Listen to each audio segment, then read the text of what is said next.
नमस्कार. मी प्राध्यापक मिलिंद गायकवाड. यश अकॅडमीमध्ये आपलं मनपूर्वक स्वागत.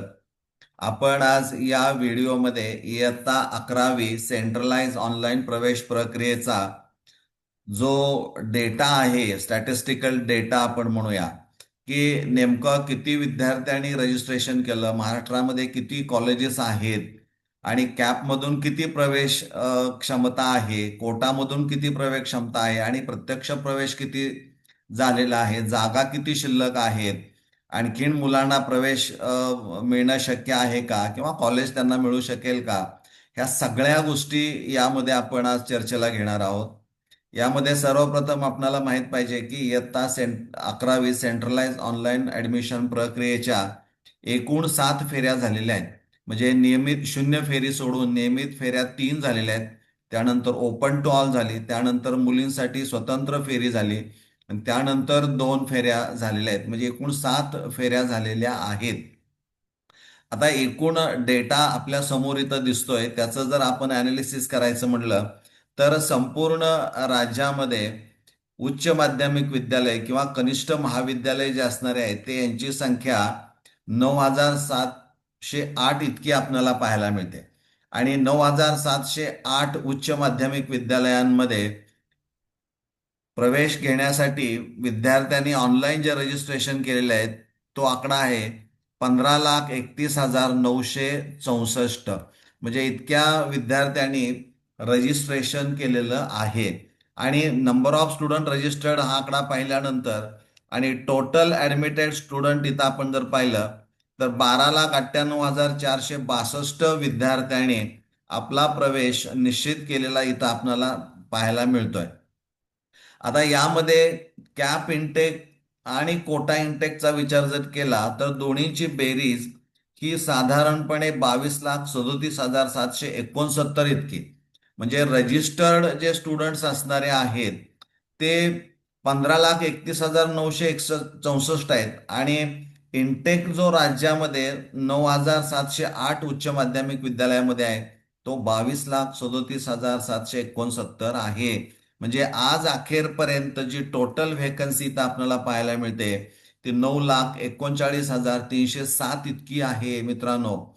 म्हणजे रजिस्टर्ड स्टुडंटची संख्या ऍडमिटेड जागा म्हणजे प्रत्यक्ष प्रवेश घेतलेल्या विद्यार्थ्यांची संख्या पाहिली तर यामध्ये खूपच तफावत आपल्याला दिसते. म्हणजे 9 लाख प्लस जागा इथं शिल्लक आपल्याला दिसत आहेत. आता कॅप आणि कोटामध्ये आपण काय बघूया. कॅप इनटेक तुम्हाला दिसतोय 19,06,430 पैकी कॅप ऍडमिटेड आहेत 11,40,213 आणि व्हॅकन्सी 7,66,217 इतकी आहे कॅप थ्रू. आणि कोटा म्हणजे इन हाऊसचा कोटा असेल, मॅनेजमेंट कोटा असेल किंवा मायनॉरिटी असणार आहे त्यांच्यासाठी जो इनटेक राज्यामध्ये असणार आहे तो 3,31,339 पैकी ऍडमिटेड स्टुडंट असणार आहेत ते 1,58,249 आणि जागा 1,73,090 इतक्या जागा आपल्याला पाहायला मिळत आहेत.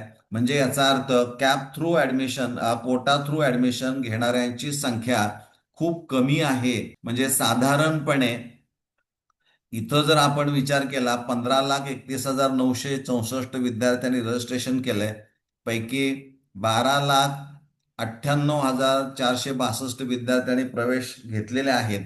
म्हणजे याचा अर्थ आणखीन यातून जर आपण वजाबाकी केली तर तुमच्या लक्षामध्ये येईल की आणखीन बरीच मुलं लाखामध्ये शिल्लक आहेत आणि त्यामुळं अनेक वेगवेगळ्या फेऱ्या पुन्हा घ्याव्या लागणाऱ्या आहेत.